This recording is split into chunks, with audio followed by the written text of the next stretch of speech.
Welcome to KNTILA physics academy. ഈ വീഡിയോയിൽ നമ്മൾ ഡിസ്കസ് ചെയ്യാനായിട്ട് പോകുന്നത് 2024 ജൂണിൽ നടന്ന കാറ്ററ്റ് കാറ്റഗറി 3 മാത്തമാറ്റിക്സ് എക്സാമിൻ്റെ ക്വസ്റ്റ്യൻ പേപ്പറിൻ്റെ ഡിസ്കഷനാണ്. ഇതിനു മുമ്പ് അപ്ലോഡ് ചെയ്തിട്ടുള്ള ക്വസ്റ്റ്യൻ പേപ്പറിൻ്റെ സൊല്യൂഷൻസ് മുഴുവനും പ്ലേലിസ്റ്റിൽ കാറ്ററ്റ് 3 PYQ എന്ന് പറയുന്ന പ്ലേലിസ്റ്റിൽ അവൈലബിൾ ആണ്.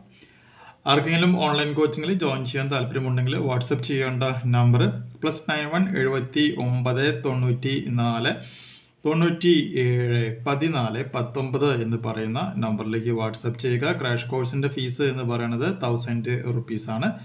മെയിൻ കോഴ്സിൻ്റെ ഫീസ് എന്ന് പറയുന്നത് 10,000 റുപ്പീസാണ്. ക്വസ്റ്റ്യൻ നോക്കുക. 5⁻1 into 5⁻3 into 5⁻5 into etcetera 5⁻2n - 1 is equal to 0.04 - 18. Then what number is n എന്നാണ് ക്വസ്റ്റ്യനിൽ ചോദിച്ചിട്ടുള്ളത്. ഓപ്ഷൻസ് നോക്കുക. 1, 3, 5, 6 എന്നുള്ളതാണ് കൊടുത്തിട്ടുള്ളത്. അപ്പോൾ ഈ എന്നിൻ്റെ വാല്യൂ എത്രയാണെന്നുള്ളത് നമുക്കിവിടെ ഫൈൻഡ് ഔട്ട് ചെയ്യണം. അപ്പോൾ ക്വസ്റ്റ്യൻ പ്രകാരം നമുക്കിവിടെ എന്ത് എഴുതാം? 5⁻1 into 5⁻3 into 5⁻5 into etcetera 5 to the power 2n - 1 is equal to 0.04 raised to -1/8 എന്ന് പറയാം. ഇനി ഇവിടെ നോക്കുക. ഇവിടെ എല്ലാത്തിൻ്റെയും ബേസ് എന്ന് പറയണത് എല്ലാം എന്താണ്? സെയിം ആയിട്ടാണ് വന്നേക്കുന്നത്. അങ്ങനെ ബേസ് സെയിം ആയിട്ട് വരികയാണെങ്കിൽ ഇതിൻ്റെ പവർ മുഴുവനും നമുക്ക് എന്ത് ചെയ്യാനായിട്ട് പറ്റും? ആഡ് ചെയ്ത് എഴുതുവാനായിട്ട് സാധിക്കും. കാരണം എന്താണ്? നമുക്കറിയാം x⁻m x⁻n എന്ന് പറയുകയാണെങ്കിൽ അത് x⁻m + n ആണെന്ന് പഠിച്ചിട്ടുണ്ട്. ഇവിടെ ഇപ്പോൾ m n കഴിഞ്ഞിട്ട് പിന്നെയും കുറേ നമ്പേഴ്സ് ഉണ്ട്. ഇതെല്ലാം ബേസ് സെയിം ആണ്. അതുകൊണ്ട് എല്ലാം നമുക്ക് എന്ത് ചെയ്യാൻ പറ്റും? ആഡ് ചെയ്ത് എഴുതുവാനായിട്ട് പറ്റും.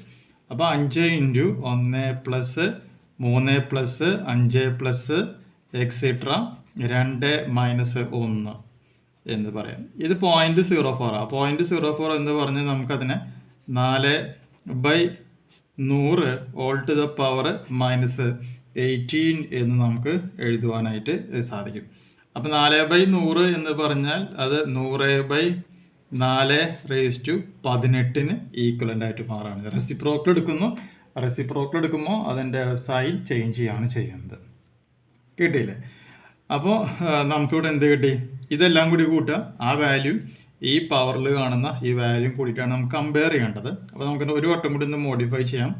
അപ്പോൾ 5⁻1 + 3 + 5 + എക്സെട്ര 2n - 1 = 100/4 എന്ന് പറയുകയാണെങ്കിൽ അത് എത്രയാണ്? 25 ആണ്. 25⁻18. 25⁻18 എന്ന് പറഞ്ഞാൽ 5² ആണ്. അപ്പോൾ ഇത് എന്തിന് ഈക്വലൻ്റ് ആണ്? x⁻m all to the power n, അതായത് x⁻mn. അപ്പോൾ അങ്ങനെയാണെങ്കിൽ ഇത് 5 ഇൻറ്റു എന്തായിട്ട് മാറും? 5⁻2 × 18, അതായത് 5⁻36 എന്ന് നമുക്ക് എഴുതാനായിട്ട് പറ്റും. നമുക്കറിയാം ഇത് ഓഡ് നമ്പറാണ്. ഓഡ് നമ്പറിൻ്റെ സമ്മ് എന്ന് പറയുകയാണെങ്കിൽ നമുക്ക് എന്താ അറിയാം? അതായത് n ഓഡ് നമ്പേഴ്സ് ആണ്. ആ n ഓഡ് നമ്പേഴ്സിൻ്റെ സമ്മ് എന്ന് പറഞ്ഞാൽ അത് n² ആണ് എന്നുള്ളത് നമുക്കറിയാം. So n² is equal to 36. കാരണം ഇതിൻ്റെ പവറും ബേസും 5 തന്നെയാണ്. So n² = 36. So n = √36, that's equal to 6. So ഓപ്ഷൻസിലേക്ക് നോക്കുകയാണെങ്കിൽ ഓപ്ഷൻ 6 ആണ് നമ്മുടെ ആൻസർ ആയിട്ട് മാറുന്നത്. ചെയ്ത് പ്രാക്ടീസ് ചെയ്യുക. അടുത്ത വീഡിയോയിൽ മറ്റൊരു ന്യൂമറിക്കൽ പ്രോബ്ലം ഡിസ്കസ് ചെയ്യാം.